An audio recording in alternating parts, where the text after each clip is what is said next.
You can study in the morning, you can study at night. You can study outside by a campfire light.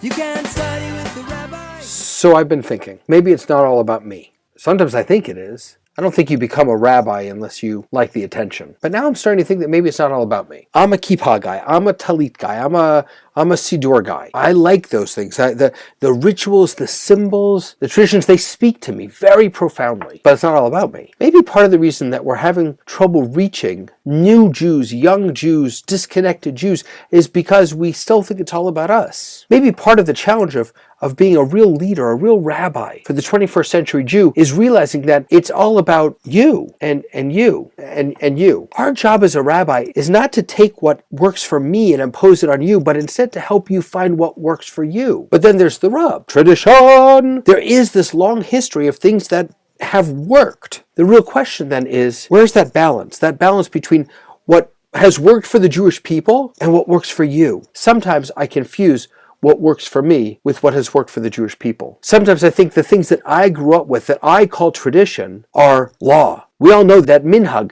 that custom, very often becomes even more powerful than Jewish law. It's important to distinguish what works for me and what has really worked for the Jewish people. What is at the core of what has kept us alive? And I think if I wanted to be honest, what's at the core of what's kept us alive is how we've evolved. Not just holding on for dear life to that which works for me, but allowing me to be open to listen to what works for you, and then finding a place in between. I guess it's not all about me after all. It's okay as you will see that we're bound to disagree. Don't have to see eye to eye to make the Torah come alive. Now that I've had my say, let's not waste the whole day.